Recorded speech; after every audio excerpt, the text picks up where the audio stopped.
Notice to the public, if you wish to address the council, please complete the public wishing to address the council form located on the table near the entrance into the building and give it to either the chairman or the council clerk prior to the beginning of the meeting. Individuals addressing the council should be respectful of others in their choice of words and actions. All cell phones, pagers, and electronic devices used for communication should be silenced for the duration of the meeting. I'd like to call the meeting of the Budget and Finance Committee of May 10th, 2021, 5:30 p.m. to order. I will be doing the invocation and the pledge. Please rise. Dear Lord, we thank you that we can come together today, Lord. We ask for your guidance, your wisdom in handling the matters of the parish. And Lord, we pray your blessings and your favor over all of our constituents, all the residents of this great and wonderful parish. In Jesus' name we pray. Amen. Amen. I pledge allegiance to the flag of the United States of America and to the republic for which it stands, one nation, under God, indivisible, with liberty and justice for all. Mr. Hampton, can I get a roll call? Yes, sir. Mr. Babin? Here. Mr. Dirk Guidry? Here. Mr. Trosclair? Mr. Navy? Mr. Harding? Mr. Michel? Here. Mr. Amadei? Here. Ms. Domingue? Here. Mr. Darren Guidry? Here. Mr. Chairman, you have a quorum present. Thank you, sir. Just two housekeeping items. First is from Councilman Steve Trosclair. Please be advised that I will be absent from tonight's committee meetings due to a personal matter. I've reviewed the agendas and will follow up on matters requiring my attention. I apologize for any inconvenience my absence may cause. And from Councilman John Navy, please be advised that I will be unable to attend tonight's committee meetings due to a personal matter. I've reviewed the agendas and have made known my concerns. I apologize for any inconvenience my absence may cause. Okay. Item 1, consider a request from the Cajun French Music Association of Louisiana, Chapter Bayou Cajun, to approve the co-sponsorship of the Cajun Culture Dance on Saturday, June 12, 2021, from 11 a.m. to 5 p.m. Second. Moved by Mr. Michel, second by Mr. Darren Guidry. All in favor? Aye. Any opposed? Motion carries. Consider a request from the Terrebonne Parish NAACP Youth Council to approve the co-sponsorship of the Juneteenth celebration at the Dumas Auditorium on Saturday, June 19th, 2021, from 10 a.m. to 4 p.m. Moved by Mr. Dirk Guidry. Second, Mr. Danny Babin. All in favor? Aye. Any opposed? Motion carries. Item 3, resolution.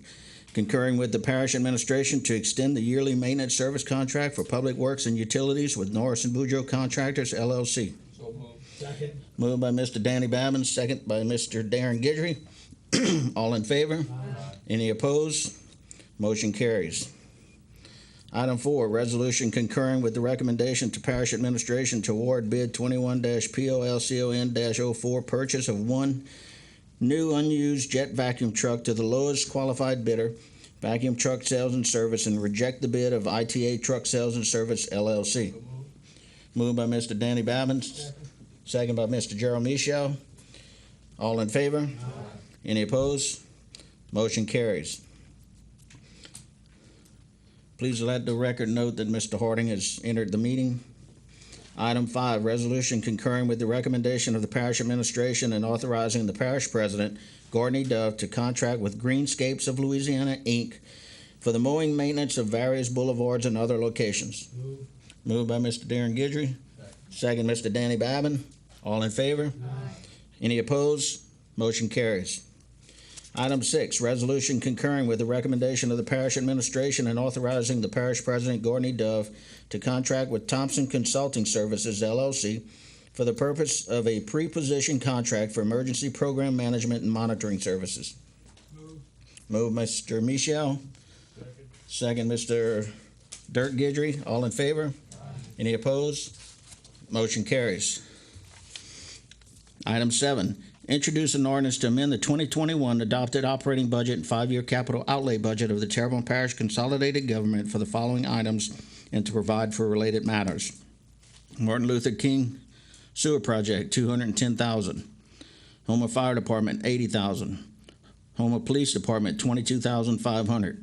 General Fund Council Clerk, $16,000. East Houma East Park Walking Trails, $27,890. Parish-wide recreation, $26,460. Road and Bridge Island Road Temp Structure, $250,000. and call a public hearing on said matter on May 26, 2021 at 6:30 p.m. Moved by Mr. Babin, seconded by Mr. Michel. All in favor?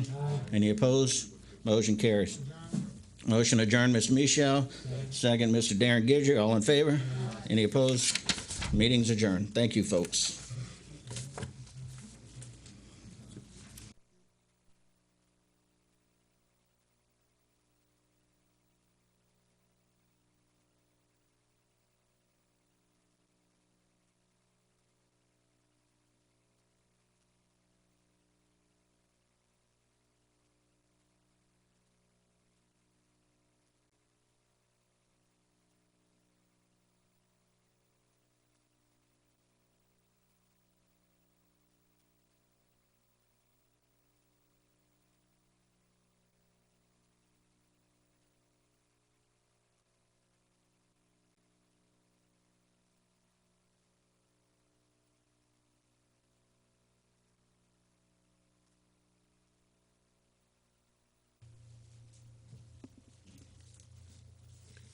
Notice to the public, if you wish to address the council, please complete the public wish to address the council form located on the table near the entrance into the building and give it to either the chairman or the council clerk prior to the beginning of the meeting.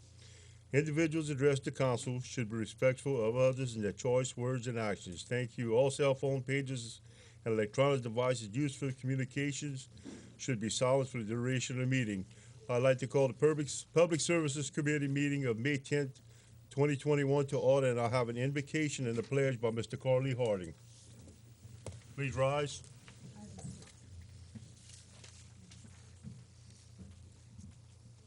Heavenly Father, even though that we are here, O God, we that have faith in your holy kingdom, O God, we have the blessed assurance that to live is Christ and to die is gain.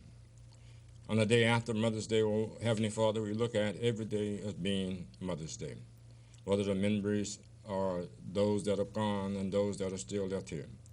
But we are responsible for the upbringings that we've had in our homes, O God, that we are brought forth here today, that we handle the business of the people of Terrebonne Parish and have care and compassion as a mother would for a child. And we ask you to bless us in your darling Son, Jesus' name. Amen. Amen. I pledge allegiance to the flag of the United States of America and to the republic for which it stands, one nation, under God, indivisible, with liberty and justice for all. Thank you, Mr. Harding. Mr. Key, can I have a roll call, please? Yes, sir. Mr. Babin? Here. Mr. Dirk Gidry? Here. Mr. Trosclair? Mr. Navy? Mr. Harding? Here. Mr. Michel? Mr. Amadei? Ms. Domingue? Mr. Darren Gidry? Mr. Chairman, you have a quorum present. Thank you, Mr. Keith. I'll do a little housekeeping also. We won't have the presence of Mr. Steve Trosclair and Mr. John Navy. They have other commitments tonight, but they will keep up on the agenda. Thank you. Item 1, discussion and update from the Office of Homeland Security and Emergency Preparedness relative to COVID-19 and any other pertinent public information. Mr. Earl Hughes? Good evening, ladies and gentlemen of the council. Earl Hughes, Director of the Office of Homeland Security Emergency Preparedness, 101 Government Street in Gray. The positive cases as of today, May 10th, is 10,279.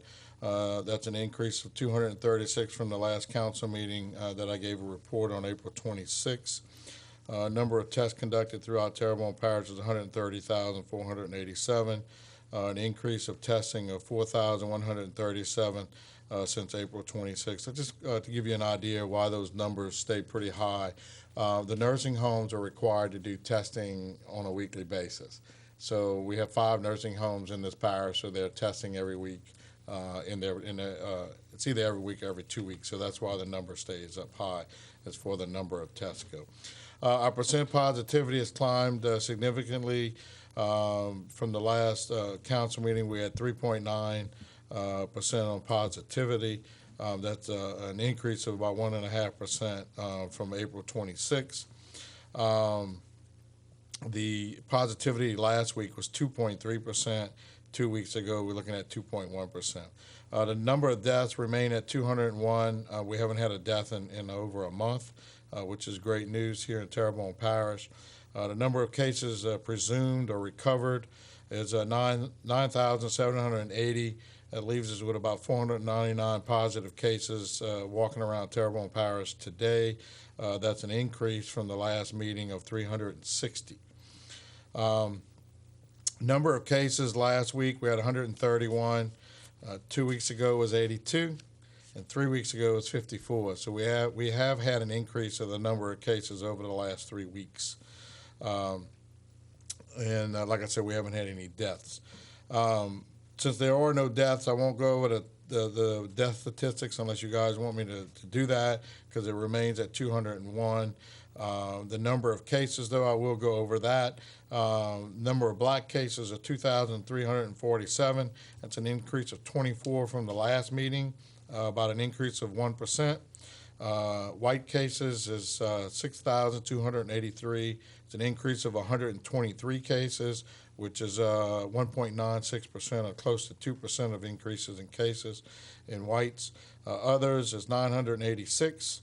There's an increase of 19, which is 1.93% or about 2% there. And under the unknown category, it's at 359. It's an increase of 11 from the last meeting, which is about 3%. And so when we talk about, I don't know what the unknown is. And the question I was told on what is unknown when I asked that question was, if people don't put an ethnicity on the report or their paperwork, then it goes down as unknown. So. Like I said, the deaths haven't increased, so I'm not going to go over the ages of the deaths, but we still had 78 nursing home deaths, which was 43.8% of our deaths. Like I said, the youngest is 1 day old, the oldest was 99. Hospitalizations, this past week, the average number in the hospital was 4.2, so we'll just say 4. 2 weeks ago it was 1.4. 3 weeks ago it was 2.5. So we are seeing an increase in the number of people in the hospital again. It's not a tremendous increase, but it is an increase. If y'all remember, 3 to 4 weeks ago we had 0 people in the hospital. So we do have an increase in there. So under our vaccine numbers, the number of doses allocated in Terrebonne Parish is 30,409. Which was an increase of about 1,962 from the last time I gave a report here. That's an increase of about 6.45%. The number of completed doses, that's those that have received both of the Modernas or both of their Pfizer or a single Johnson & Johnson shot, is 26,993. It's an increase of 3,058 numbers, and it's a percentage increase of 11.3% on that aspect, which is pretty good. Percent of the parish is vaccinated, very low. It's still at 23.98%. The last meeting, it was 21.26%. It's an increase of 2.72%. Even though we do have an increase, it's still very low for our parish. And I'll go over some of them, the individual numbers on that aspect. In Louisiana, 2,796,183 doses have been administered. Of that, 1,349,231 have completed all doses. From the last meeting, that was an increase of about 10% on those that are completed for Louisiana. So here in Terrebonne Parish, and these numbers aren't too good, but I'm going to go ahead and talk about them. We've had 26,993 completed vaccines in the parish. Like I said, that means you received both doses of your Moderna or both doses of Pfizer or one Johnson & Johnson. Of that, of the 26,000, 16.48% are of the black race. 67.43% of that 26,993 are from the white race.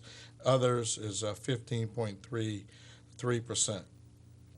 So the reason I say those numbers need to be looked at. If we compare those particular numbers to the region, okay, under the black race, 24.56% have been vaccinated.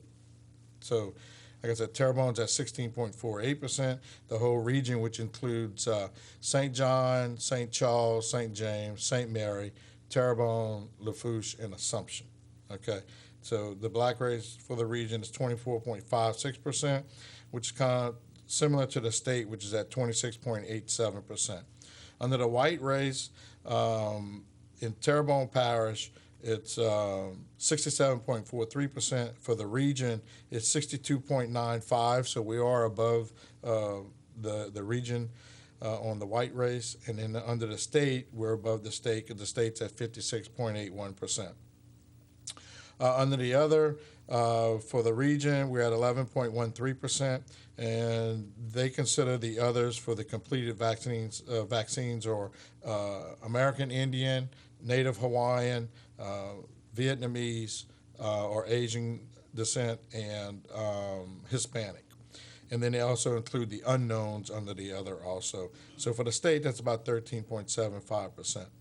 The scary part is in Terrebonne Parish, we still have 73.4% of the people not vaccinated. 74%. And so that it's actually 73.4. So of the whole parish, we've got about 26.6% of the people vaccinated. Okay. So we need to do a big push on people to get their vaccinations. We had an instance in one of the parishes today where, a person was exposed to someone that was affected over the weekend, but they're vaccinated. Okay. And the rest of the people were like, well, can they go to work? Sure, he can go to work. Okay. And he doesn't have to be isolated because he's vaccinated. It's those that aren't vaccinated that need to continue to wear a mask. Okay. So if the case comes about in the office area, those that are vaccinated don't need to wear a mask. Those that aren't vaccinated should wear a mask. What's happening right now is those that are unvaccinated are infecting the other ones that are not vaccinated.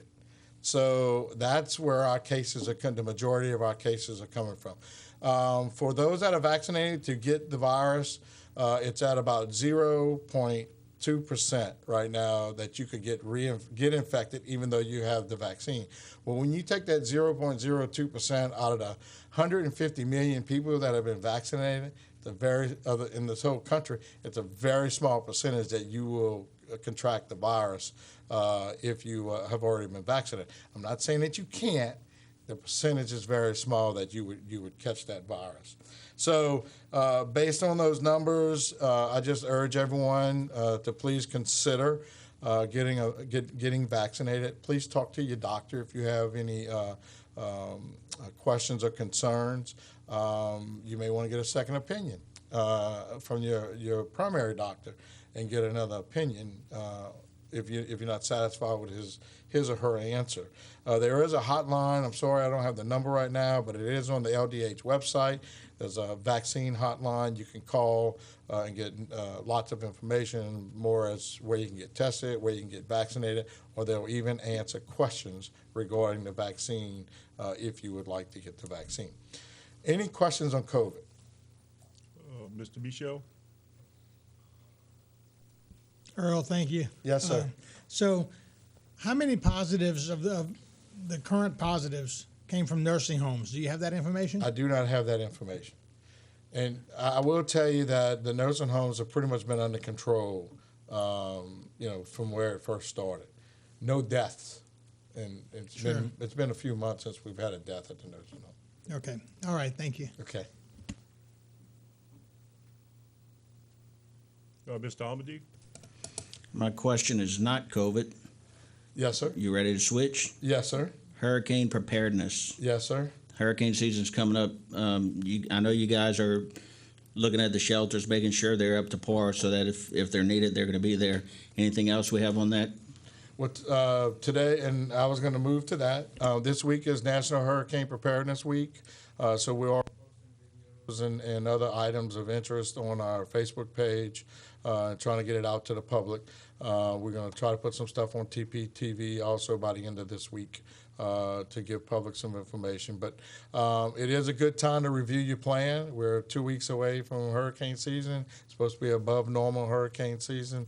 The parish is prepared. The departments are prepared as usual.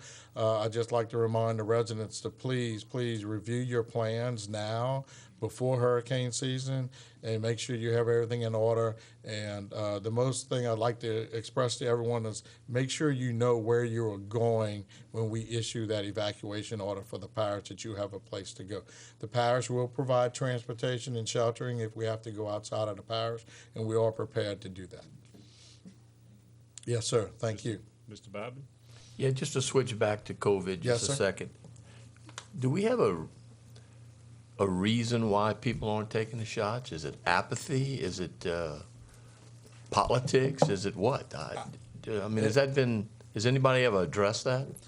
Now, I Or think it's- maybe not the ability not to get to a shot? Well, the ability to not to get to a shot is not really a reason. Throughout the whole United States right now, supposedly every community is within 5 miles, or every resident is within 5 miles of having a vaccine available to them. It may not be 7 days a week, but a vaccine would have been available to them at one time.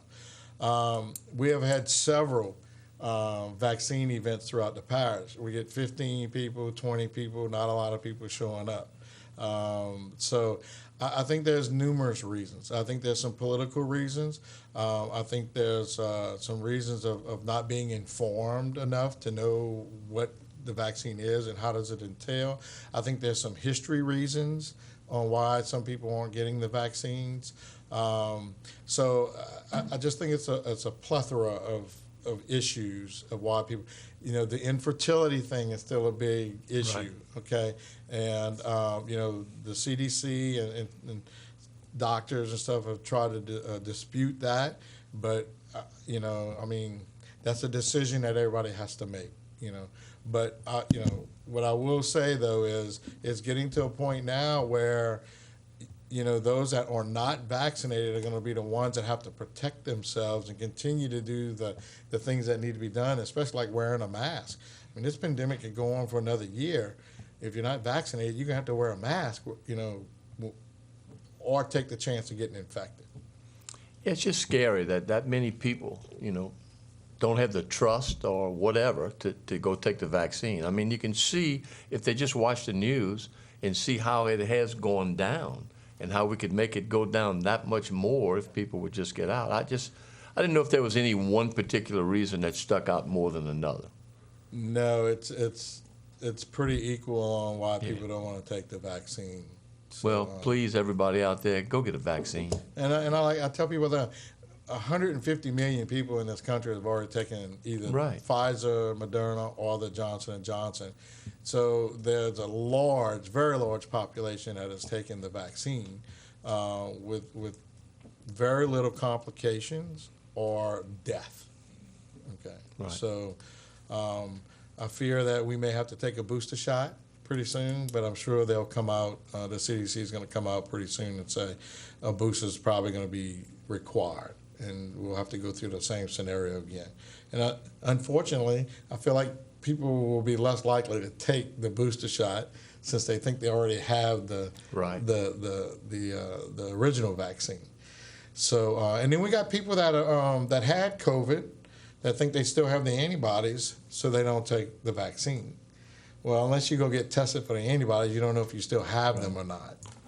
So Well, and to piggyback on John's question about the hurricane preparedness, if in fact we have a higher than normal hurricane season this year and we have to evacuate, that great number of people that do not have not been vaccinated puts everyone in that, if they have to evacuate, at risk. So it's just another added problem not problem, but a situation for people like yourself and this parish to deal with.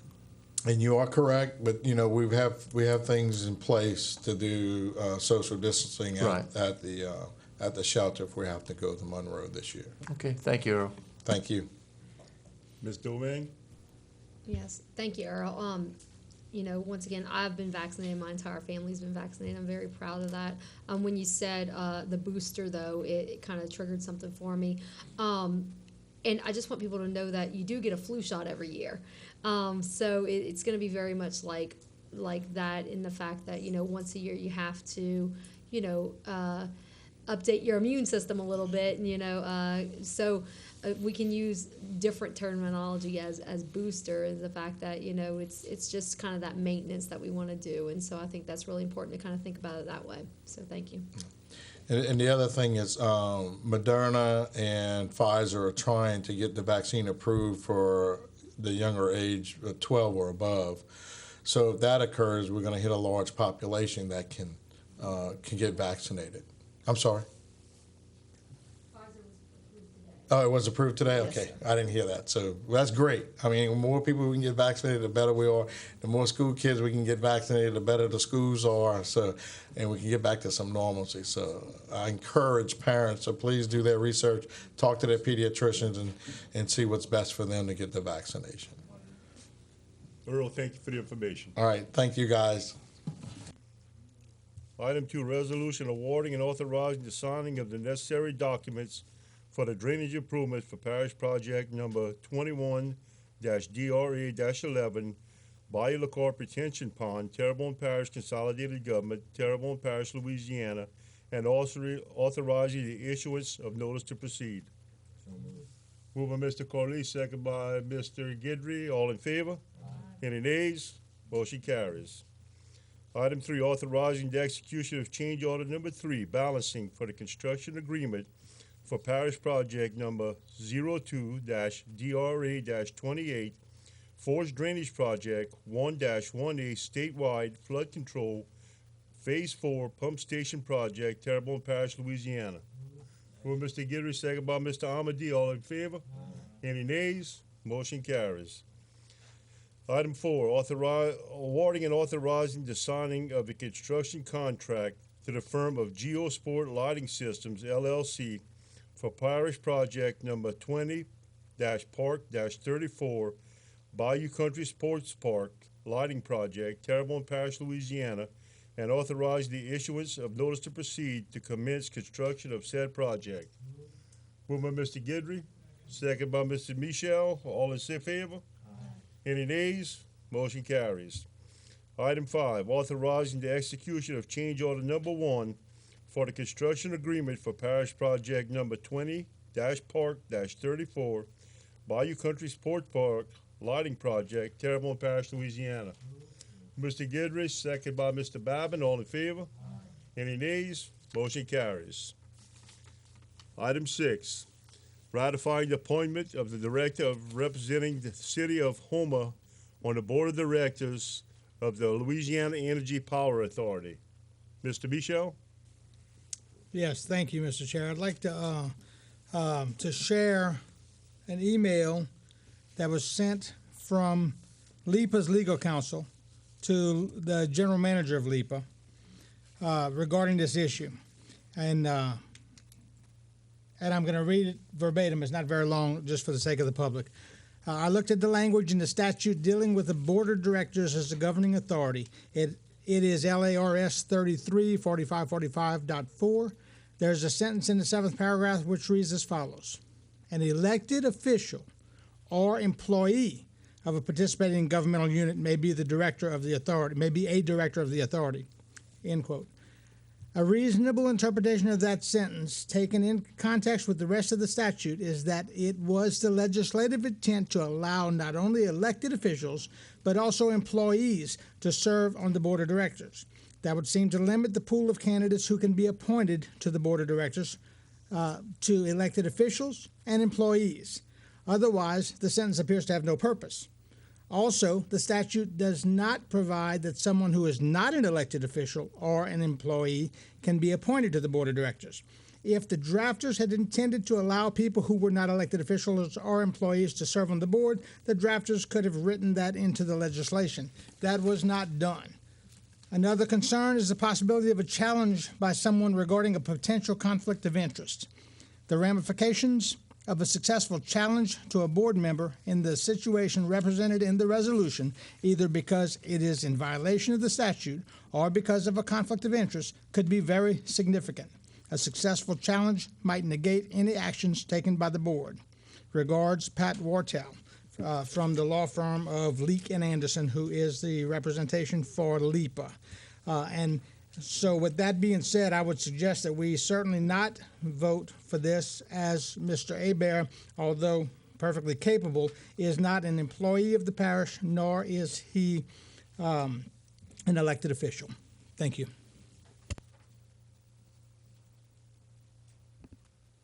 Do you have any comment on that, Mr. Hebert? Yes, sir. I do not know of any prohibition. I'd have to go back and look at it, but I do not know of any prohibition that would allow me as legal counsel not to be appointed director in Mr. Dove's stead. And there's not going to be another meeting for another couple of weeks. It would have been nice if Mr. Michel would have provided that. I don't know who provided that to him. I was not sent a copy, and I don't think Mr. Dove was. But I don't mind holding it over to the next meeting and let me double check it, and then I'll tell you all what I think my opinion is. Okay. Mr. Babin? Yeah, with that being said, I'd like to make a motion that we hold it over for 2 weeks for Mr. Hebert to take a look at it, and for the two attorneys or the two opposing parties. I'm not gonna pay it. I'm gonna look at it myself. No, I'm not, I understand that. I Okay, understand that's that. same people that told me about it. Anyway, I don't want to get in an I argument about it. understand Just that. let me So I'll look make at a it. motion to delay this for 2 weeks. I got a motion by Mr. Babin, second by Mr. Harding. Mr. Michel? Yeah, and we might want to get somebody else to look at it because of the conflict of interest for you looking at it. I don't have a conflict of interest. to Well, look at it. I'm sure if we asked, I'm sure if we asked Mr. Bill Gates who had the best computer software, he'd probably say Microsoft. So it's kind of similar there. I would certainly suggest having an independent Mr. counsel Michel, take a look at it would seem like. I'm not. That's all. No, I would like to address that, Mr. Chair. Go ahead. And Okay. May I address it? go ahead. All right. I think it's quite appropriate for Mr. Dove to be able to select who he wants to sit. I have been going to the LIPA meetings. I've been sitting. I think I've done a fairly good job. And I think this is a selection. I don't need to go get an independent opinion on this. Well, I'll tell you when independent opinions are needed. But on this, there's no independent opinion needed. All right. Thank you. Mr. Babin? There's no insinuation on my part that you're not capable of handling the job, Jules. I'm just asking to hold it over for 2 weeks, all right, so we can get it all clarified to make it smoother. Simple and pure. Thank you. Mr. Harding? Yeah, and what should be on the table is the fact that, the action opinion, kind of agree with Gerald, but then what they're really not saying, they're trying to figure out whether you're going to get paid being on this as at a per, or it's going to be a member of the board just like everybody else. Are you going to be building, if you serve on this board, are you going to be building the parish the rate that your firm get paid? Participating as a board member and legal counsel, that's something I'll have to work out with the administration, okay? But I'll have to work with that with Mr. Dove. Well, I might put it on the table, you know what I mean? So you know what you're dealing with. I understand. Not saying you know what you're dealing with. I understand, but I can still be the the attorney and be on the board, okay? I mean, I can Yeah, do both. I understand, okay? There's just, we had some other issues involved with that, Mr. Harding, that about going into executive session issues. And so Mr. Dove thought that since they were going to take that position, that it would be best then just that I be the attorney and also serve on the board. Okay. So, Yeah, I can understand that part, and I think it'd be best that we actually also, for the sake of goodness and good faith, have someone that won't perhaps be a conflict of interest, and that way everything be on the table, and let it run like that. In my opinion, you know what I mean, just to kill all the hearsay. okay. Anybody else? I got a motion and a second. All in favor? Any nays? Motion carries. Item 7, authorizing the execution of change order number 4 for the construction agreement for parish project number 18-Lock-46 by Terrebonne Lock Project, Terrebonne Parish, Louisiana. Moved by Mr. Babin, second by Mr. Hamadi. All in favor? Any nays? Motion carries. Item 8, authorizing the execution of change order number 4 for the construction agreement for parish project number 16-DRA-25 PT Caillou Drainage Project, Terrebonne Parish, Louisiana. Moved by Mr. Babin, second by Mr. Corley Harding. All in favor? Motion carries. Thank you all, guys. Item 9, providing approval for amendment number 3 to the engineering agreement for parish project number 18-LOC-46 Bayou Terrebonne Lock Structure Project, Terrebonne Parish, Louisiana. Moved by Mr. Babin, second by Mr. Harding. All in favor? Any nays? Motion carries. Item 10, adopting the road maintenance priority list to receive allocations from the State Transportation Trust Fund. Moved by Mr. Babin, second by Mr. Michel. All in favor? Any nays? Motion carries.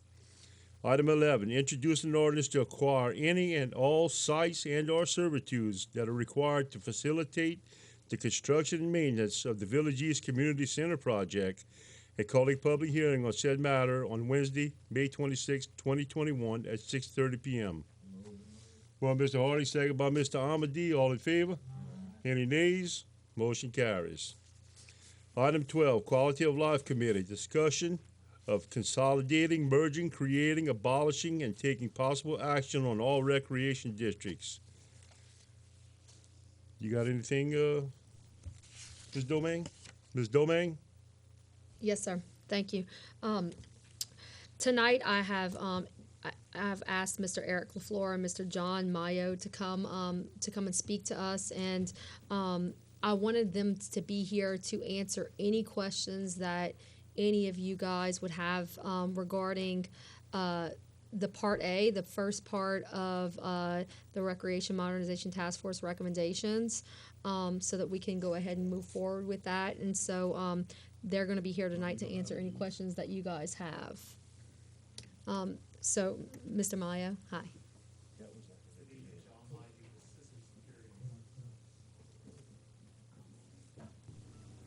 There it goes. Can you hear me now? Yes. John Mayu, Assisting Securities. We are the parish's municipal financial advisor. I thank you for having me tonight. I'm happy to be here to provide some information as we understand the proposal for the rec district. I would say that we represent the parish and the council as a whole. So I'm here tonight to answer questions, to provide information. The ultimate decision as to what to do is your decision, and I'm not here to advocate one method or one way or another, but rather to provide you information about what your options are. Eric LaFleur, bond counsel, is on the way. He's running a couple of minutes late, but I just spoke with him, and he should be here in a few. Let me start with just some background information of what we understand the proposal is.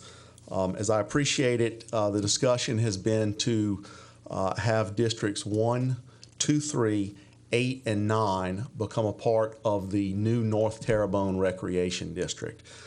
Each one of those existing districts levies varying millages. District 1 is 7 mills, District 2, 3 is 5 mills, District 8 is 9 mills, and District 9 is 15 mills. If you look at across all of those and you were to instead levy a single uniform tax across the new North Terrebonne district, it would take about 6.5 mills to generate the same amount of tax on the whole that is generated in each one of those districts on a combined basis. In those areas, 1 mill is worth about $608,000 a year, and so 6.5 mills is worth about $3.9 million a year in tax revenues. So the new district would have the $3.9 million in tax revenue. There's also some other user fees and generated revenues that come in. As I appreciate it, there's also some cost savings that has been looked at, essentially resulting from efficiencies when you consolidate from having multiple entities into having one. There's some savings that's proposed to result there. The net result of all of that is that the new district would have net revenues after paying its operating expenses of approximately $2.1 million a year is the forecast. And based on the proposal as we've seen it, one plan was to dedicate about 50% of that towards major capital improvements. That amount could be bonded out. So you're looking at about $1 million under that proposal to bond out. Based on where market interest rates are today, $1 million bonded out, if you did that for 10 years, would get you about $8.8 million. If you did it for 15 years, would be about $12.2 million. And if you did it for 20 years, would be about $14.8 million. Now, I would emphasize that's based on market rates as of today. Until you actually go and sell bonds, you're sort of at the whim of what interest rates do. If interest rates go up, you'll be able to borrow a little bit less. If interest rates go down, you'll be able to borrow a little bit more. I would also mention, in particular with respect to District 1, I understand that District 1 is currently looking at issuing some new debt using their existing tax. If the proposal here is to have District 1 included and its existing tax would be terminated and no longer collected, then we have to make provision for the existing District 1 debt. Okay, those bondholders are not just going to let District 1 walk away and not repay that debt. So out of the amounts that I just mentioned, varying from 8.8 to 14.8 million, if District 1, I believe the not to exceed amount was $4 million, so let's go with that number. If District 1 were to issue $4 million in bonds, you would have to pay those off. There's a little bit of a prepayment penalty associated with that, but something a little north of $4 million would be required to repay the District 1 bonds.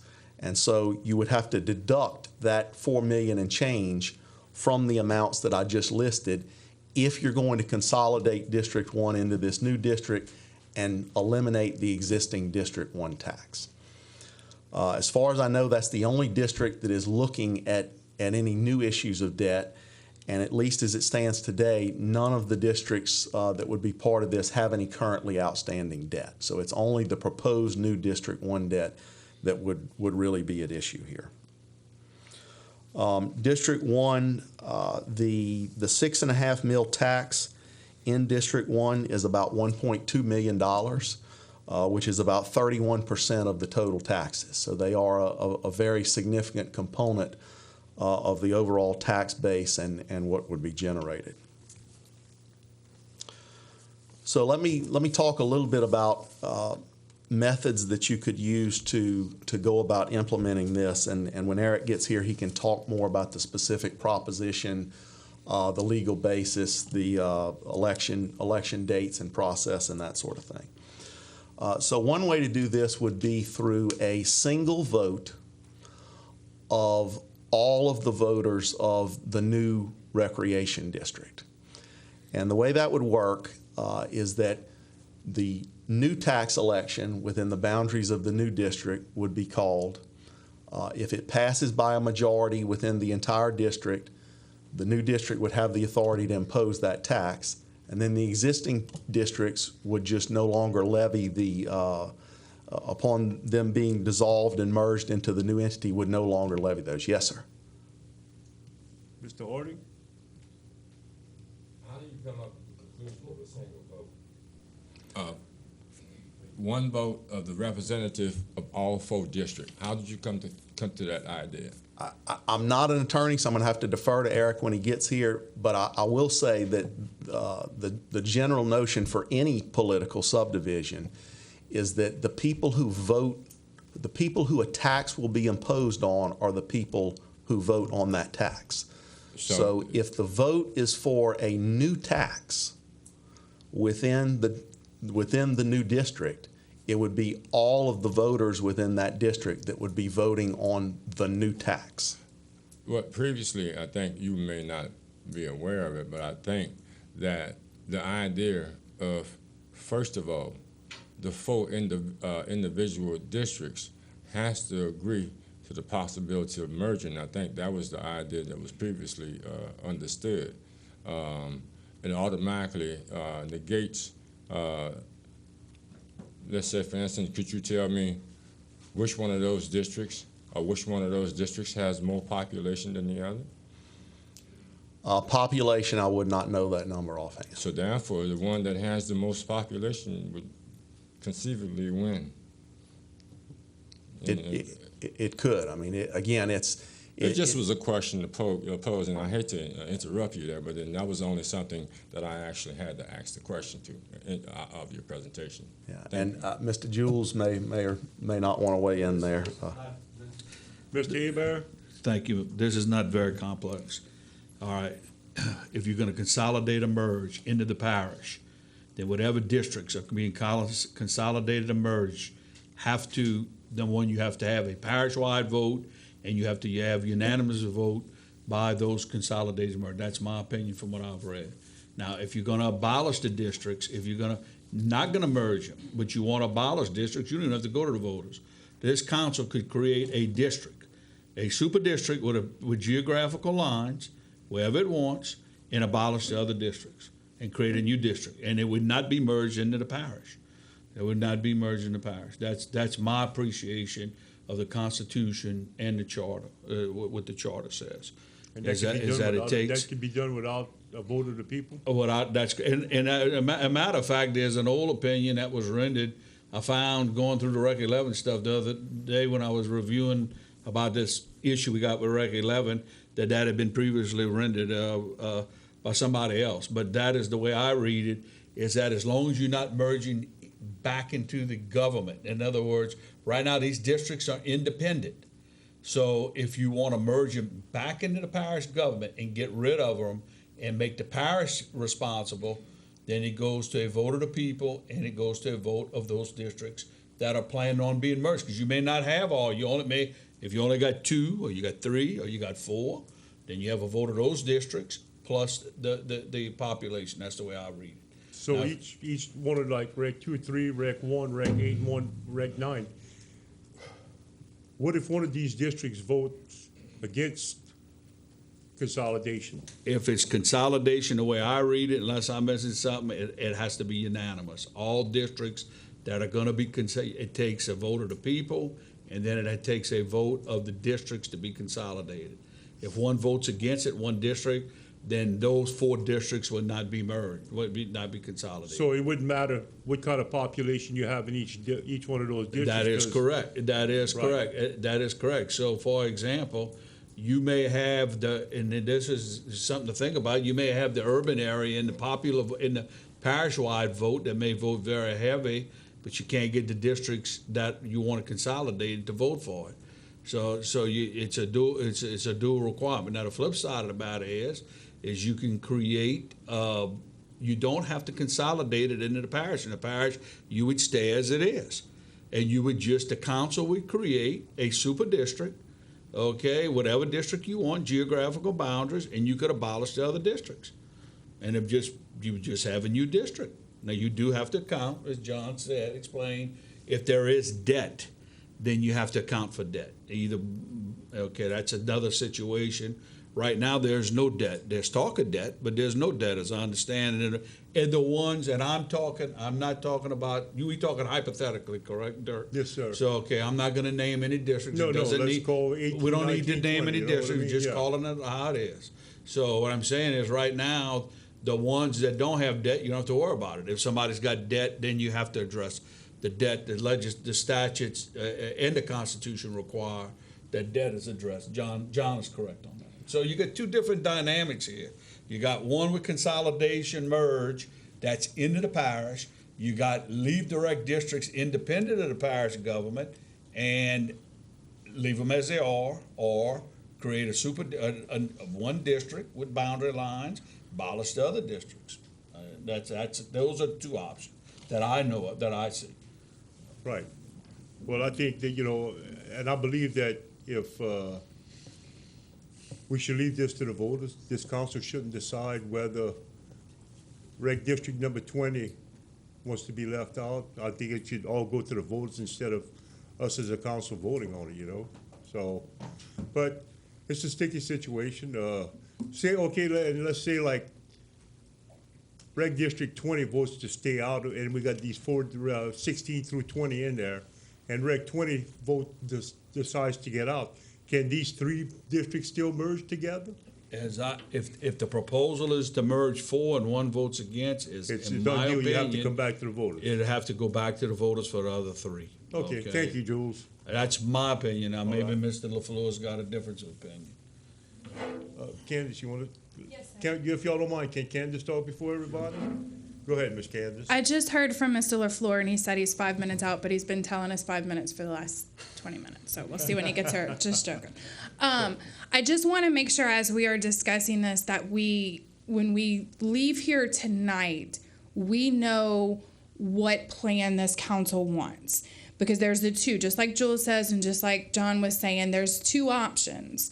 The one that we had been kind of discussing a lot about is creating that bigger district. And then that would go to the vote of the people within that district on if the millage should be levied or not.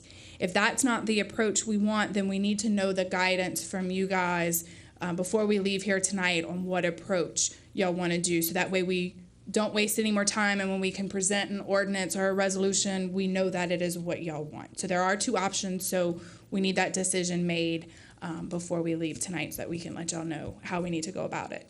I'm agree with you. We need to make a decision tonight on how we're gonna go about it.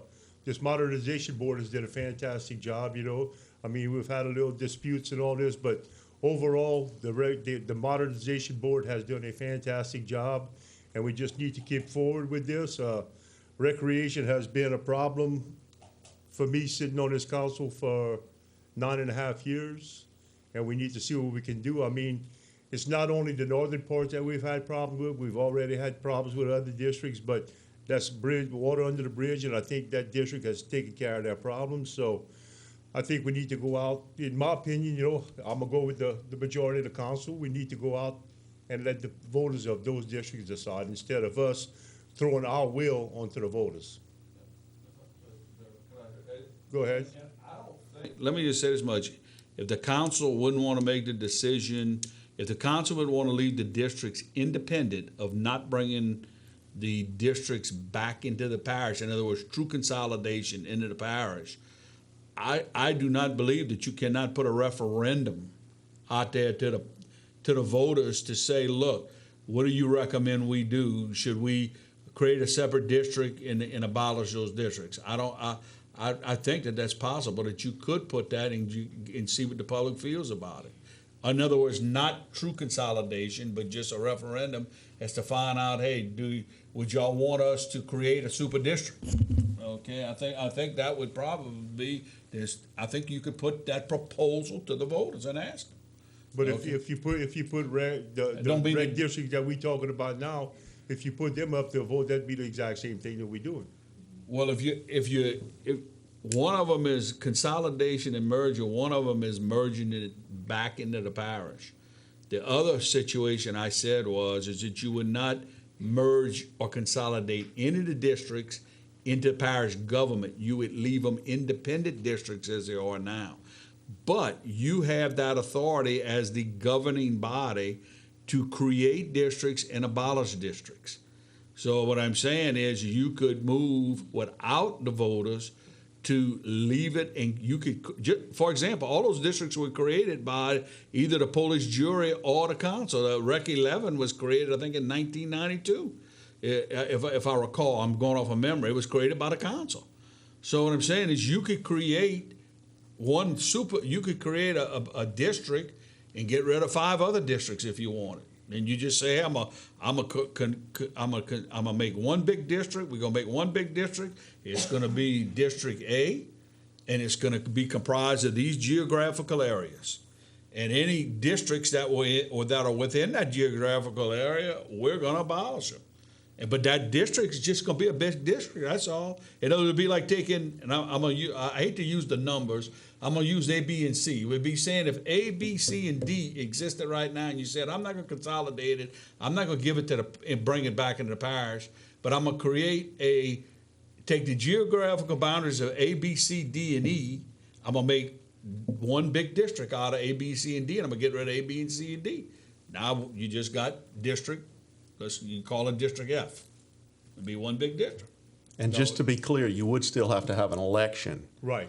of that district. I mean, the council cannot just create a new district and impose a tax without a vote. Not obviously. levying a tax. Now, you can create the district, you cannot levy the tax. Right. And Yeah, the levy the tax, You to have to levy go the to the tax, you gotta voters. go to the Right, yeah, voters. yes, 'cause, yeah, I didn't they say voted anything for it, about yeah. taxes. I'm not saying anything. I Right. said about creation of districts.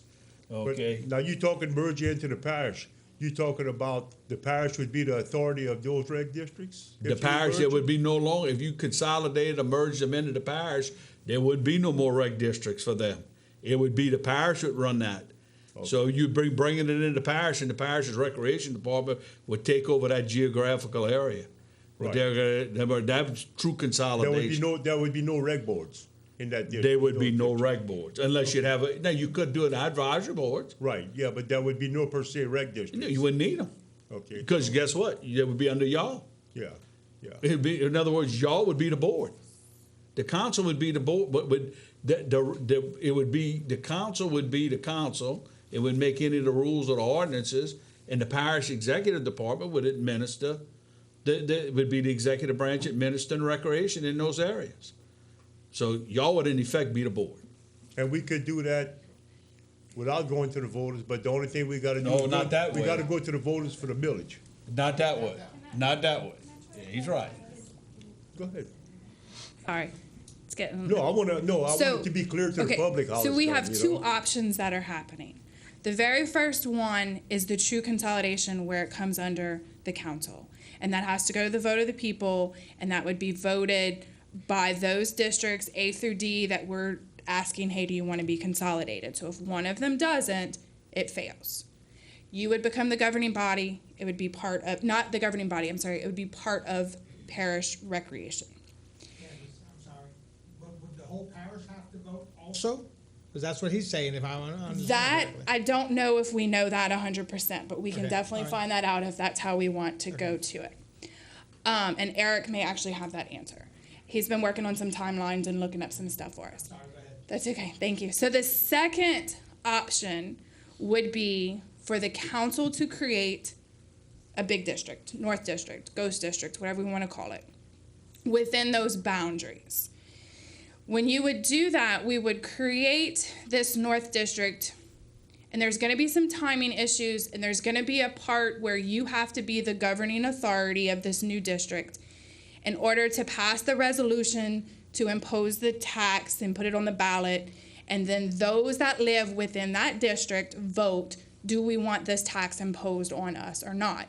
It will be written in that proposition that if this new millage passes, the underlying imposed millages that they currently have will not be levied. So that'll be part of the proposition. So they'll know that they will not be double taxed. And John, if I get any of this wrong, please interrupt me. You're doing great.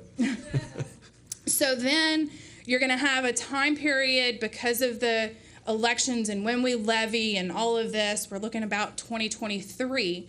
So there will be some time where the council will still be the governing authority of the big districts, but we're going to have the small districts in place for a little while. And then when we can levy the new millage, those old boards can be abolished and a new board can be appointed by this council for the North District. So the differences are what gets voted on by the citizens. So did that clear that up a little bit? Yes. Okay. I mean, I think bottom line, there's a way to accomplish this. You have a choice. Do you want it to be one vote, majority of the voters in the new district, or do you want for it to have to pass in every existing district? It can be done either way. There's subtleties of how you get there, but it's your option that it can be done either way. Okay, I'll let my fellow councilmen ask questions. Mr. Babin? Yeah, I had a question, because it's somewhat cleared up by what Candace said, because Jules said you had to have a vote of all the people. Then he talked about a vote of just the 4 districts, okay? And then Carly brought up the one man, one vote rule, okay, which is what everything goes by. I personally, and I think the majority of this council, if not everyone, does not want us to vote to do this. It has to be a vote of the people. Every one of us up here despite what some people out there think, wanted to go to the people. And I was just a little bit taken back by Mr.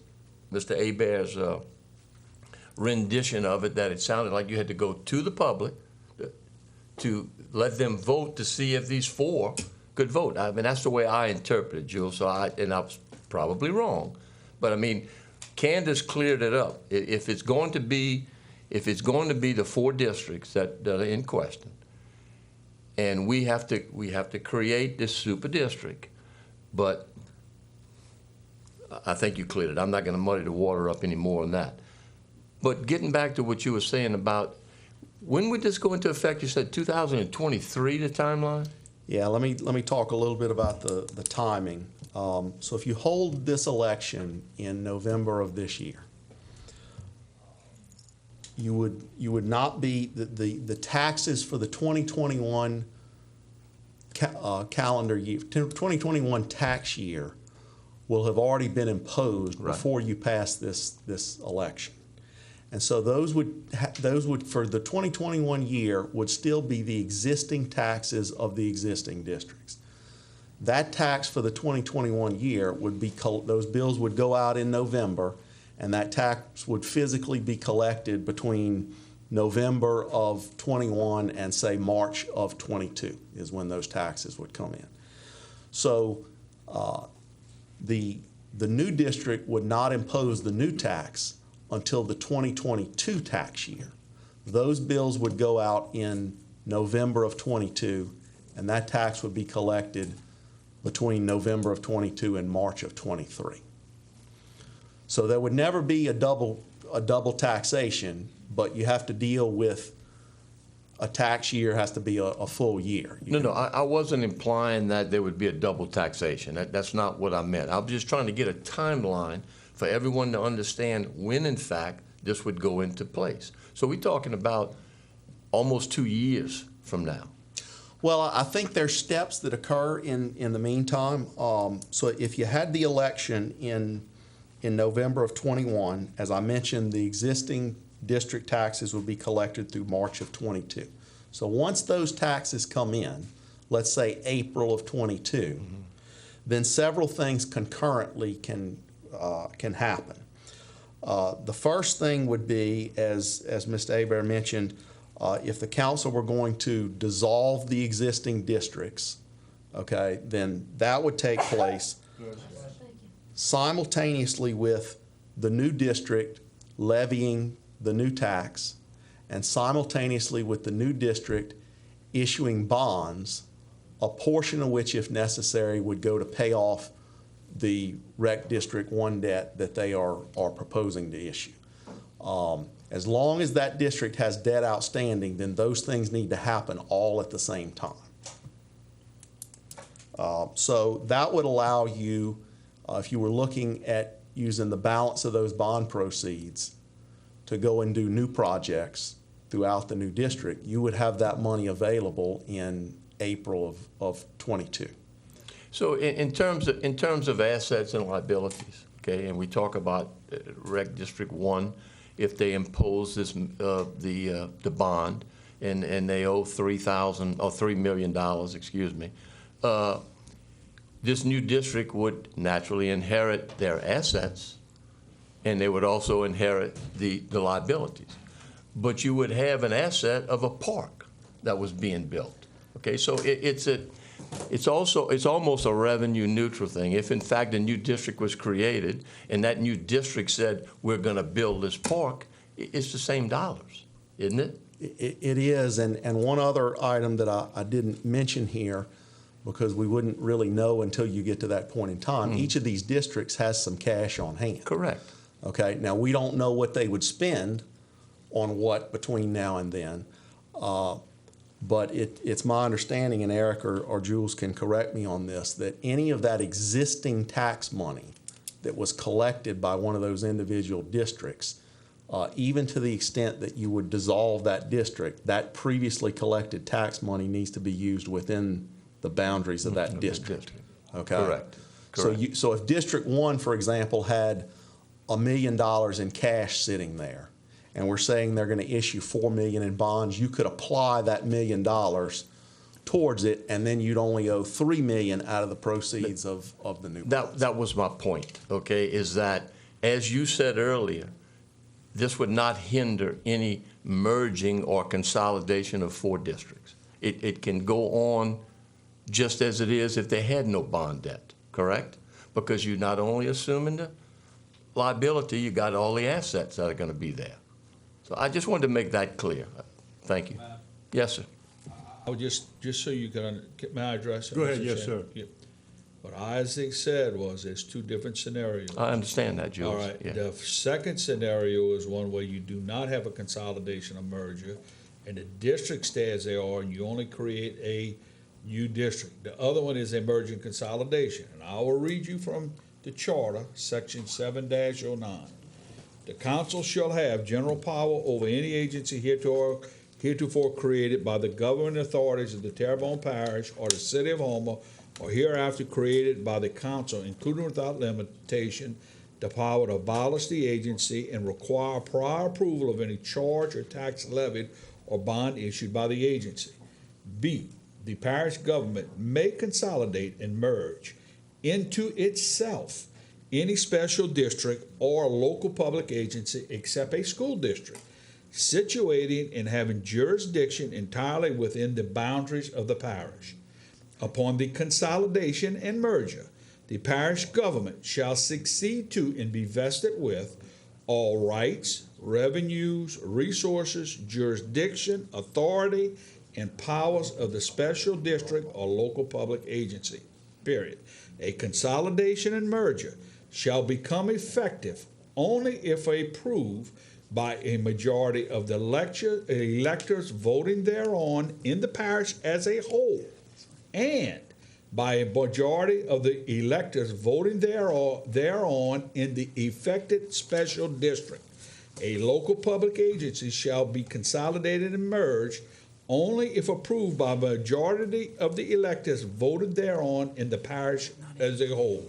If the special district or local public agency is consolidated and merged, has outstanding indebtedness, the authority provided by this section shall not be exercised unless provision is made for the retirement assumption of the indebtedness.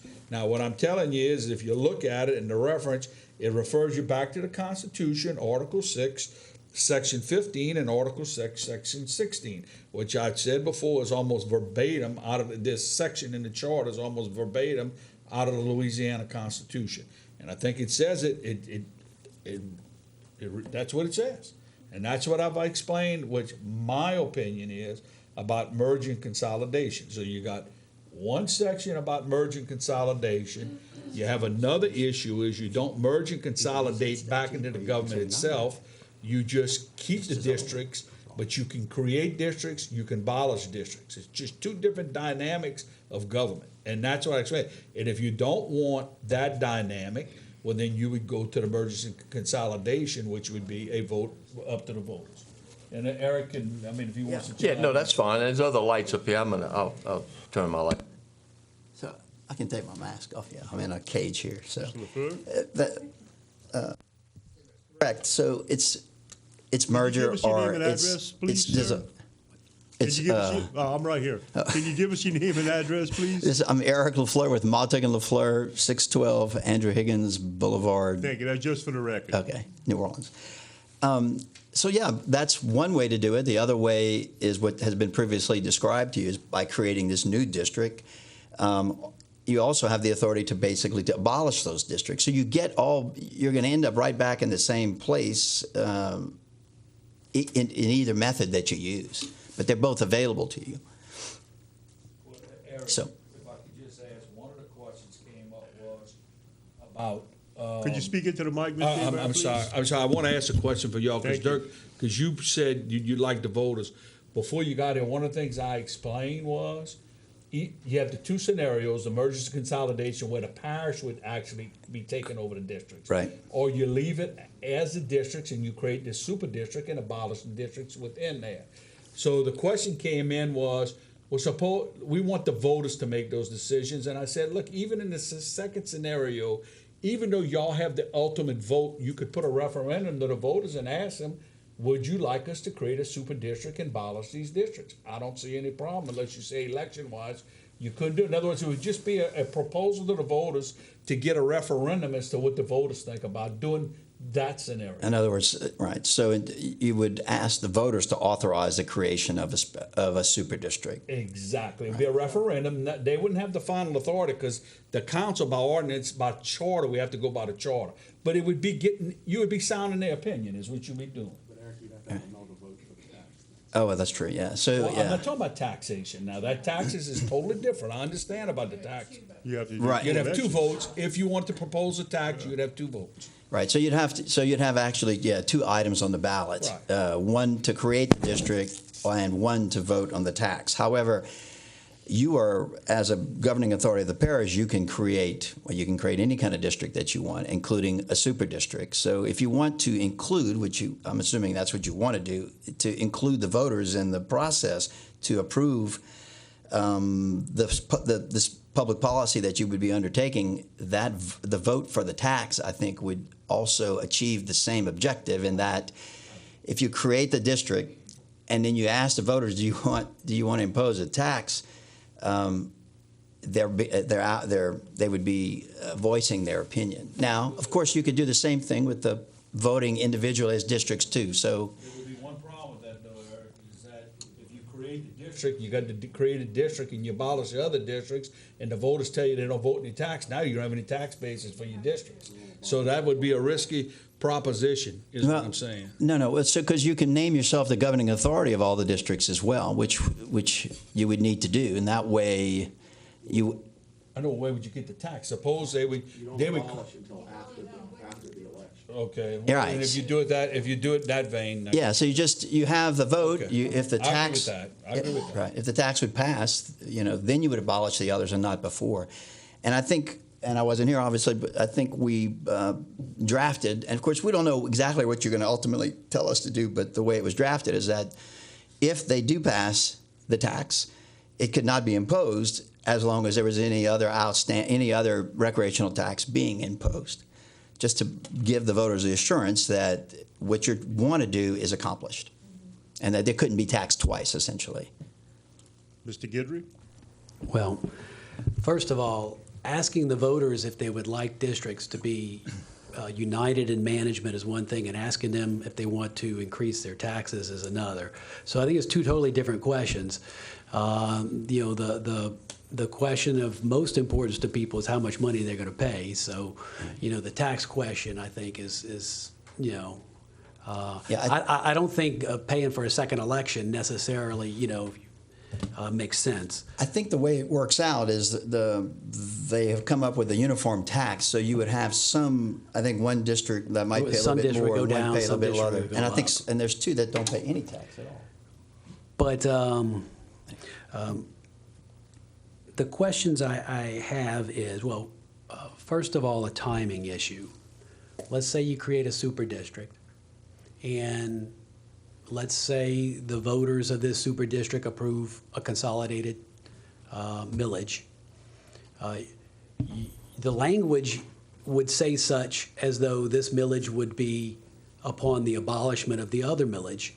But if you're bonding out and paying off the other debt so you can eliminate their millage before you can collect the millage, there's going to be this little timing issue to where you got to sell bonds, you got to do things.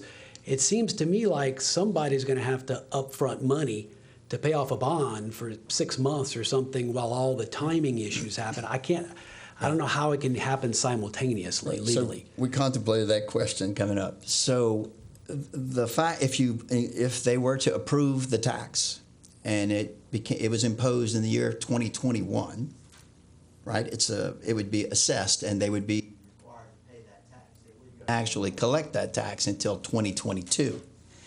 But that doesn't prevent you from issuing bonds once the tax passes and once it imposes, because you regularly borrow money for money that you anticipate coming in, just like if you buy your home. And the same thing is true in taxes. So once you impose the tax and it is tied to a bond, the governing authority, whether it's you or you name your appointees, they could not undo that tax. So it's locked in stone, and so the issues that you would need to address, they would get addressed because you would have access to that revenue immediately. So you don't see a major timing issue?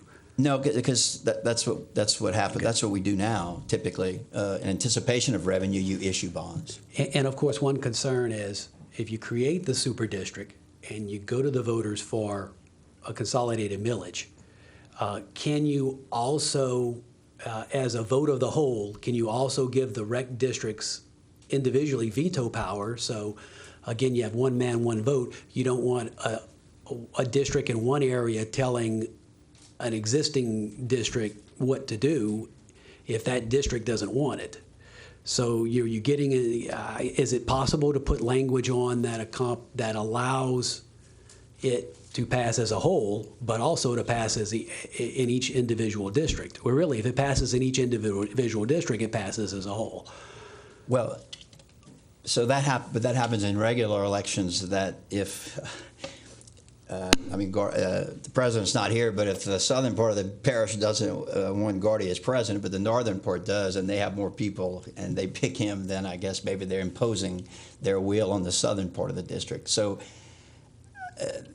I don't want to say that's an inequity. That's just the nature of having a district where everyone votes on it. So I guess the question I'm saying, legally, you're saying it cannot be put on the ballot to where it has to be approved in each district? It has to be put as a whole if you're doing a millage? Not for consolidation, for creating the super district. Yeah, the second proposition is written in that way.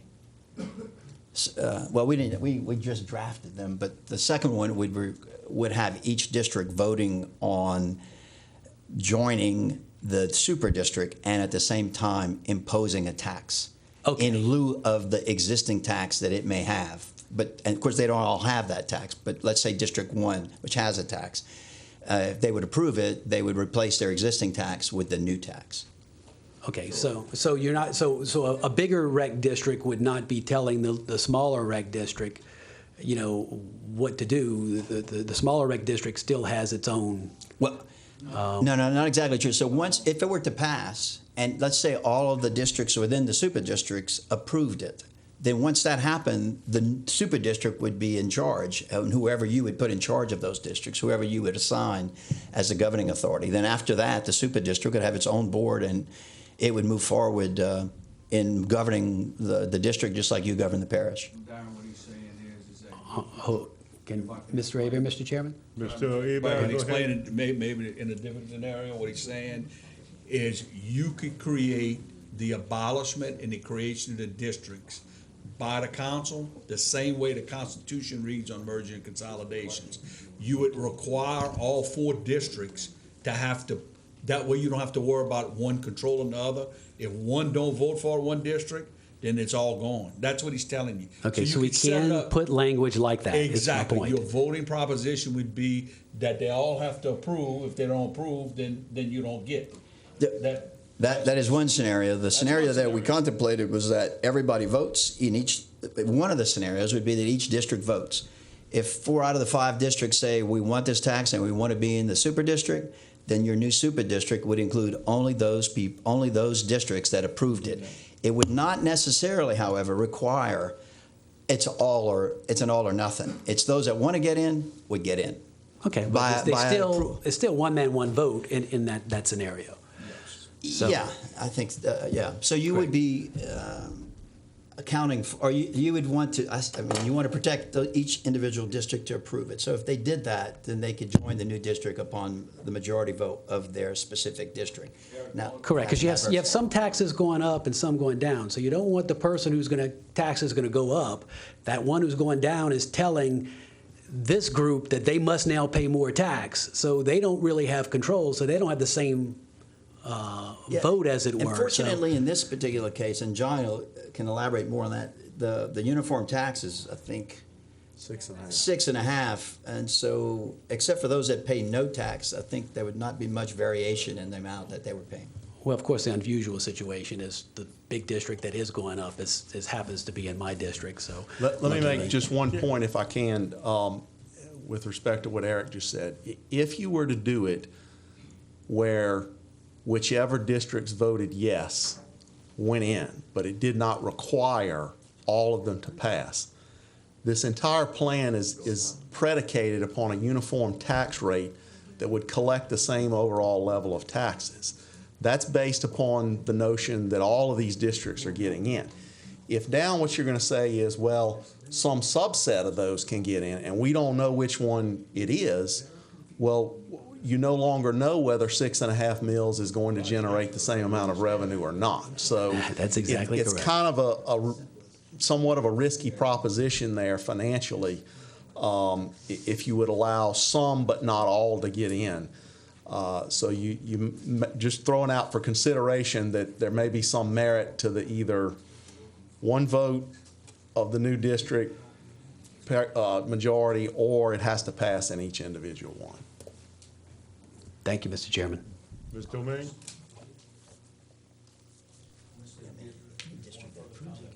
If you don't mind, go ahead. Y'all really need to understand this, okay? Because I don't want, this has got some political overtones for all of y'all. I want y'all to understand this, and I just talked to Eric about it.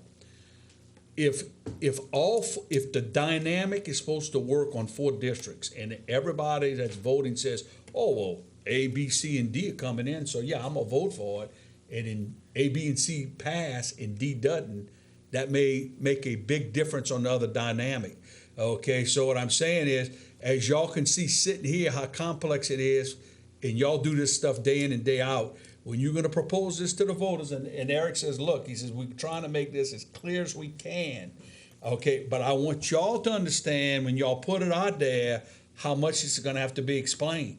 Okay, in other words, if this business model that you're trying to put together is dependent upon 4, and everybody says, oh, it sounds great, I'm gonna vote for it, and one don't vote and it don't work out, you better understand that could happen, okay? And so my job is to advise y'all at all, to spin the ball all kind of ways. I don't care what you do, how you vote. It has to Okay? pass in all 4 districts or it doesn't pass. Well, I'm not saying, what I'm saying is if somebody out there is voting thinking that it's got to pass in 4, and this is what I thought was, you're going to get a backlash from that. So you better make sure when this is drafted that it's well explained, that if it's supposed to be 4 and 3, and then it's going to be effective for 3, people have to understand that this is complex when you start spinning this ball, and I'm just trying to spin the ball out and give y'all all the scenarios so that you understand when you vote, you understand what you're putting out there to that voter. But it has to pass in all 4, or the millages, it screws all the Then millages it would up. have to be carefully drafted that way. Yeah. Very careful, Mr. Guidry, because you could have people out there in those districts saying, well, look, yeah, I'll do it if all 4's in. If 1's out, I don't want it. But then if it passes and 3 says, oh, no, it's good just for these 3, you better make sure people understand that. That's my advice to you. And the attorneys can certainly draft that. I mean, we see I do work all over the state, and we see these sort of linked election calls where a certain proposition only takes effect if another proposition happens, or it's linked in that regard. So a lot of details. I'm kind of a cut to the bottom line type of guy. Yeah, me too. But bottom line, it can be done either way. Okay, the decision you have before you, in addition to the do nothing decision, is do you want to have one vote of the new district and majority rule within that district is what happens, or do you want to have it have to pass in all of the existing districts? That's the rest is details, but it can be done either way. That's the decision before you. Yeah, so I was going to say there's That's not. pretty cut and dry. Well, yeah, and one is not necessarily better than the other. It depends on what your position is and who your constituency and stakeholders are, but it can be drafted either way. I mean, the simplest way, of course, is just to create a new district and have a vote on a tax. However, if you have constituents that would be offended by that and felt like they got left out, well, then we draft it another way to achieve the other objective. So, but either way, you can do them. We can do them either way. Ms. Domingue, you finished? Or Can I go last? Okay, yeah. I'd like to go. I said it before all of y'all. Go ahead, Gerald. Go ahead, Mr. Michel. Thank you very much. Let's hear Okay, this. my understanding is that we've discussed 3 possibilities. One possibility is the consolidation, merger consolidate. It's the creation of a new district, super district. Where everybody comes in, the 4 districts we're talking about come into the parish government, and it takes a vote of each individual district plus a vote of the parish at large.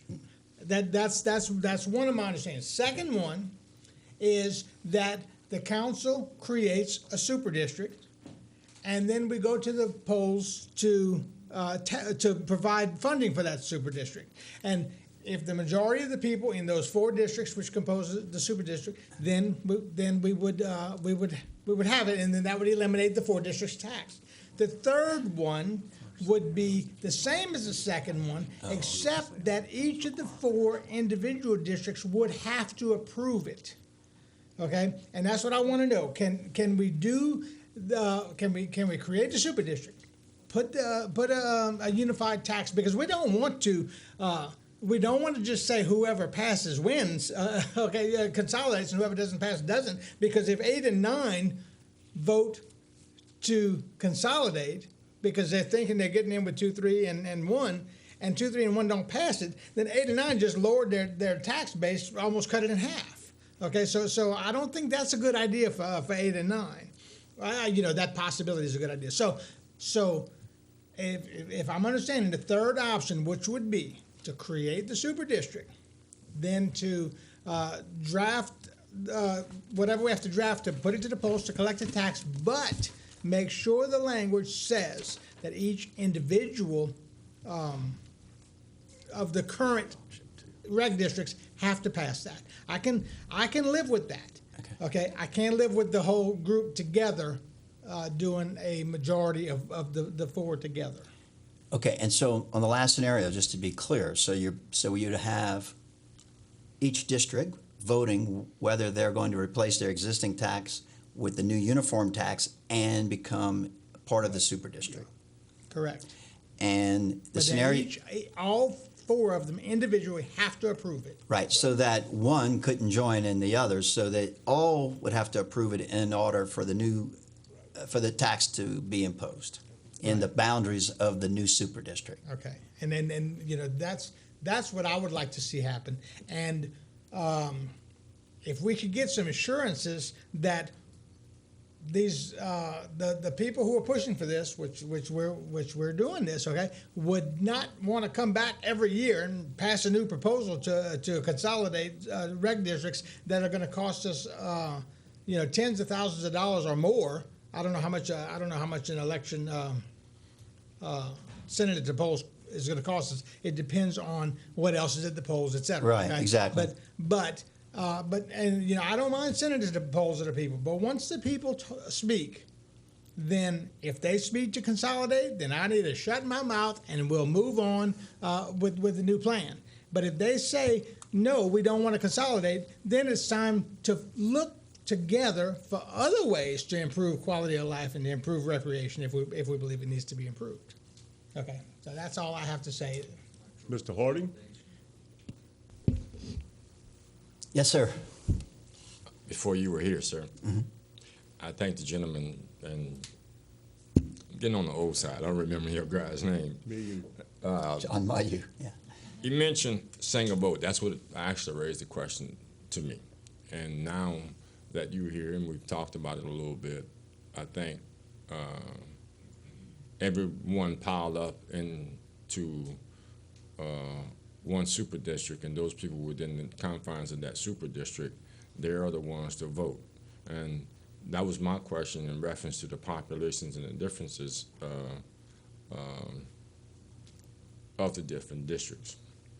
It seems as if that we're back to the original concept that I thought it was, that I thought was an opinion, that all 4 districts had to be. That was the presentation that I got, and that was the presentation I accepted, that all 4 districts individually would actually have to vote whether to accept or not to accept the position that they were in. Okay, and it was stated rather clearly to the people that if one decided the election shows up that they were not in favor of it, it actually kills the whole Northern Alliance deal. That's correct. It's also seen to be a misconception that evidently Rec 1's possible bonding out will create a problem with the Northern Super district, right? Okay, we'll We'll call it super five. district. Yeah, 5 different names. Each day I wake up in the morning, I got a different name for it. But the idea with that is the fact that we want a point. I want this pointed out. Instead of $14.8 million over 15, what's that period? Because it goes to $10.8 million over the same period of time, and the debt is being paid off. The other thing that was stated here is the fact that it doesn't matter whether it's Rec 29 or 25. If they had a bond or a present debt and they can actually cover that debt, it doesn't really stop them from the merging, correct? That's correct. Okay, so really, bond or not, you still can have the same merger. You could, Okay. yeah. Whether intended or not to be intended to create havoc from a political standpoint on Mars, because I think they're sending signals back over here to us, and we're getting kind of confused because there's some distortion here. So, at one time, we were discussing only 2 factors. And all of a sudden, bing, the light went up. You said, oh, we can do nothing. Doing nothing, that's not really doing nothing. We're doing something by letting it stay the way it is. But to my colleagues, I think we've cleared up something. I think the consensus would be here is that originally I did not oppose. I supported Ms. Jessica for her day in court and bringing it to the people, having an opportunity to have the appreciation of the task force to present a real thorough report to us. We have to make a decision, and I really didn't know that decision had to be made tonight, you know what I mean? But I'm gonna stick to my guns, bring it to the people, and these people are already set in place with Recreation 18, 19, and 20, and I still don't want to take it out of their hands, so let them make the decision. That is putting it to the people. Yeah, Mr. Horton, so we haven't prepared anything for you to adopt, so there's no decision to be made tonight, really. Yeah. Or except to give notice. Yeah. Candace, go ahead. That's my fault, Eric. I asked them if they could make a decision on what they wanted us to draft up for them. Right, So if- yeah. But if it's not what you want in 2 weeks, then we could change it. But I was trying to avoid. Yeah, so if we- that. Right, so Mr. Harding, so if we come back to between now and I think we know what direction you want us to draft it, and we got to make sure that we hit all the elements of what you want to ensure in the election call. I don't have the schedule. I sent it to Candace. I think our deadline date is for the October election is June 10th, I think, or June 16th, I forget. So tonight we would just give notice that you might, so the way the rules are, you would give notice that at your next meeting, what's the date of that next meeting, Candace? 24th. So at your next meeting, you would consider a proposition. We don't know what it is, and the law doesn't even say, it just says you're going to consider some proposition. And then it would be incumbent upon us to draft the one that you want, or the 2 that you want to consider, or whatever the case might be. And then after that, it would be your decision on how you want to proceed. And I'm good the way, whatever way it goes, but then I think at a point that, speaking to my colleagues and for the people that I represent, I want the best thing for the people of Terrebonne Parish. I'm tired of arguing about this, to be honest with you. Mr. Babin, you finished? Yeah, I'm finished. Mr. Babin? October 9th, you have to have everything. Yes, you said something earlier. I'll wait till you finish. That's for the October. We're doing November. Oh, so we're doing November. Yeah. Yes, it's going to be a month later. Right, okay, I'm sorry. Yes, sir. Candace, did you want to add something? Yes, sir. if you don't mind, No, before go you ahead. start. I just wanted to make sure we all knew that we were doing the November ballot, because there's going to be hopefully a couple more. So I think I was trying to find the deadlines, and of course he sent them to me, and I can't find it, but it was sometime in July that we would have to go to bond commission. So what needs to happen next week, if this is how we want to proceed, is we need to introduce the ordinance to create the new district. Once that's approved, then we can do the proposition to go to the voters for the millage rate. So that's kind of why we're having to move this along kind of pretty quickly. So we're hoping that we would have the guidance from you tonight, so that way if it is to create the new district, we can introduce that ordinance by next council meetings.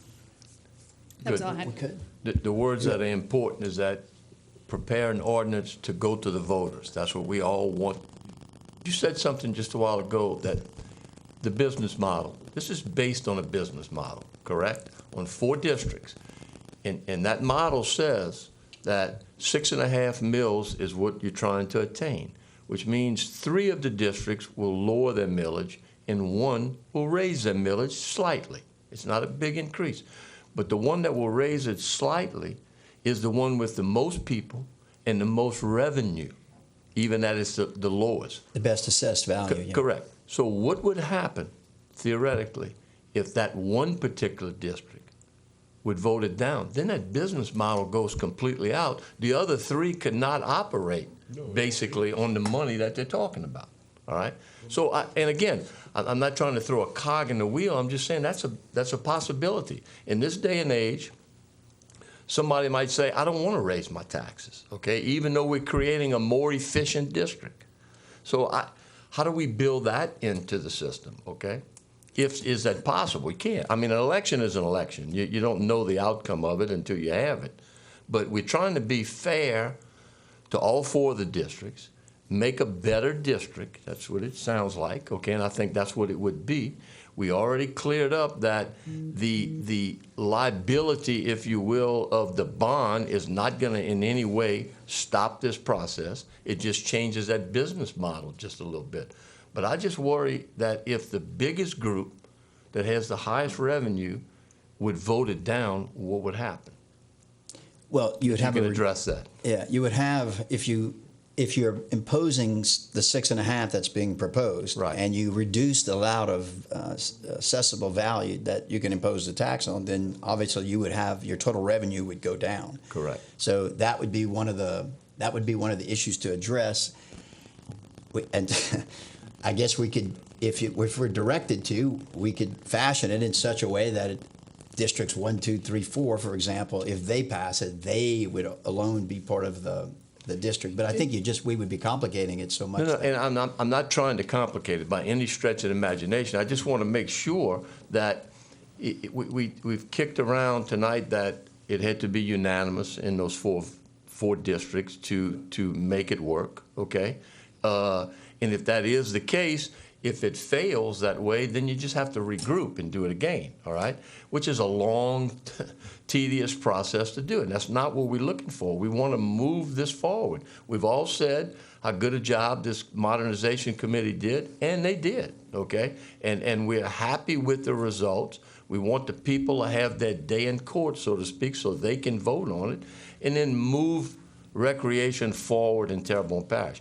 I just want to make sure that we cross all the T's and dot all the I's, that when we put it to the voters, they in fact understand exactly like we're trying to understand right here, and they may understand it a lot better than we do, okay? But make sure that that it is done proper, and I know that's what your jobs are, okay? And I have all full faith and confidence that you will. But there are scenarios out there that could slow it down or break it. There's no doubt.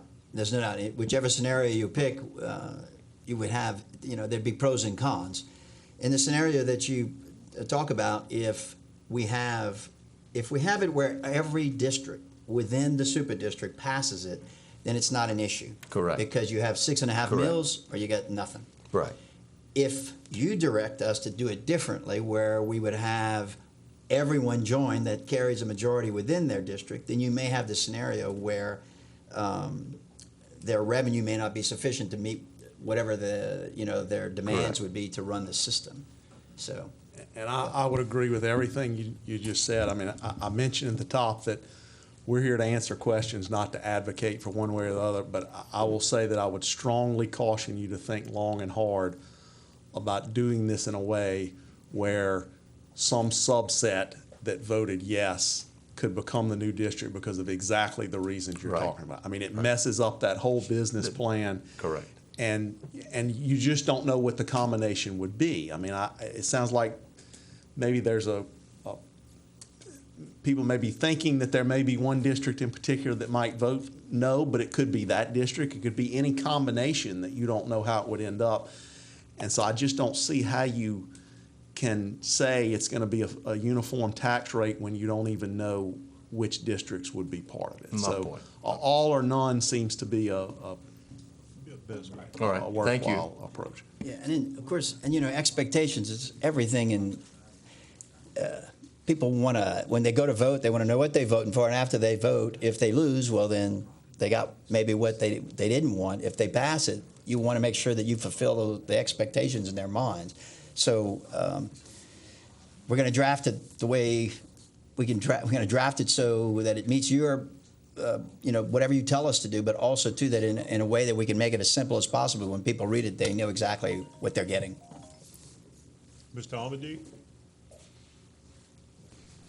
Thank you, Mr. Chair. So, again, the things that I'm hearing from the people that are going to be voting on this is that the rural areas don't want the urban area to tell them what to do. And if you do it with all four without giving them separately, then that's going to be what they're going to be looking at is saying, well, all the population of Houma is telling us what to do. That's the same issue that the Bayous have. The original thing that was proposed to us was based on the charter, but I think what happened is some people realized that it says consolidating into parish government, and they didn't really want to consolidate into parish government. They just want to create a new district and let it stay autonomous with its own board running it, operating it. So my position is going to be that we do it like we originally started saying, where you put the four, you let each of those districts, and if all four say yes, then we create that super district. If any one of them or combination of them says no, then nothing. And not have the confusion of, well, if three say yeah, then we'll go with the three. No, just put the proposition that way and give the people the one man, one vote. Thank you, Mr. Chair. Mr. Michaud? I'm sorry. Yeah, go ahead, Mr. Michaud. Yeah, he was next.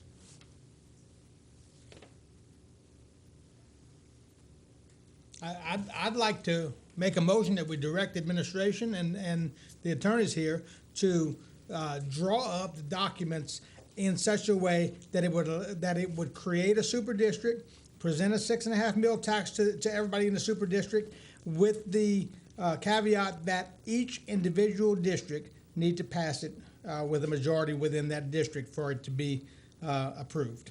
I'll second that. I got a motion and a District second. 1, 2, 3, 8, and 9. I got a motion and a second. Ms. Domingue? Yes, and I appreciate the conversations tonight, and I appreciate you guys coming out tonight. Good seeing you again. I just want to clarify for everyone what's happening tonight is that we're going to move forward in creating the super district, but each individual district must vote to make that happen individually. But historically, this has happened in Terrebonne Parish before, that we created Rec District 11. And when Rec District 11 was created, there was a mill proposition, and it was the majority of the whole, not the majority of each individual neighborhood within Recreation District 11. So we're switching the way we've done this in the past. However, if this is the way this council wants to move forward, I can appreciate that. Thank you. Mr. Hebert? Only thing I was saying, since Eric said we did have another week, is that he could have drafted it to put it on paper, the different scenarios, and then propose it. I mean, that was just a suggestion. I don't care. That's what I was going to suggest. But if y'all want to go what you're doing, that's fine with me. Yeah, I just think we need to do this and get it over with. Okay. Mr. Michel? And all we're doing right now is approving for them to draw it up. Right. Okay, that's all. And look, just for the record, for the sake of the public knowing, I don't think this is a good thing. I don't think consolidation is going to help recreation. I think it's going to hurt recreation. But I am willing to let the people choose for themselves. Thank you. Thank you. We got a motion in a second already. So I just want to clarify it so that way we're all on the same page. Good. I was going to ask somebody to clarify it before we vote on it. Okay, thank you. So we are going to introduce an ordinance that will create the super district that will be the boundaries of the current Rec 1, 2, 3, 8, and 9. Once that is done, we will then write the propositions to go to the vote of the people in those 4 districts to do the 6.5 mils, and it should be written that the majority in each district has to approve it for it to pass. Bingo. Okay, so what will also happen if for some reason the majority doesn't pass, we will then come and abolish this new super district that we have, so that way it's all clean, it's done, nothing is changing. Okay, thank you. And Mr. Michel, that's the way you wanted to? Yes, that was my motion. And Ms. Domingue, that's the way you wanted your second? I got a motion. All in favor? Any nays? Motion carries. Thank y'all gentlemen for coming out and explaining it to us. And sometimes we're hard-headed, but we learn a little bit. Thank y'all. Thank you. Motion adjourned, Mr. Amadi. Second by Mr. Babin. All in favor? Motion carries.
That's all right. I'd like to call the Community Development and Planning Committee to order. Notice to the public, if you wish to address the council, please complete the public wishing to address the council form located on the table near the entrance into the building and give it to either the chairman or the council clerk prior to the beginning of the meeting. Individuals addressing the council should be respectful of others and their choice of words and actions. Thank you. As we said in the other two meetings, Councilman Navy and Councilman Trosclair were both unable to make it tonight, but they are following what we're doing. At this time, I'd like to call a meeting together, and Gerald Michel will do the invocation and the pledge. Heavenly Father, thank you for the many gifts. watch over each of us as we try to do what's best for the people in Terrebonne.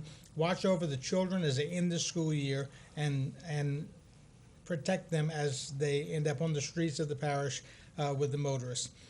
Watch over all of us that we may do your will the best we possibly can. In Jesus' name we pray. Amen.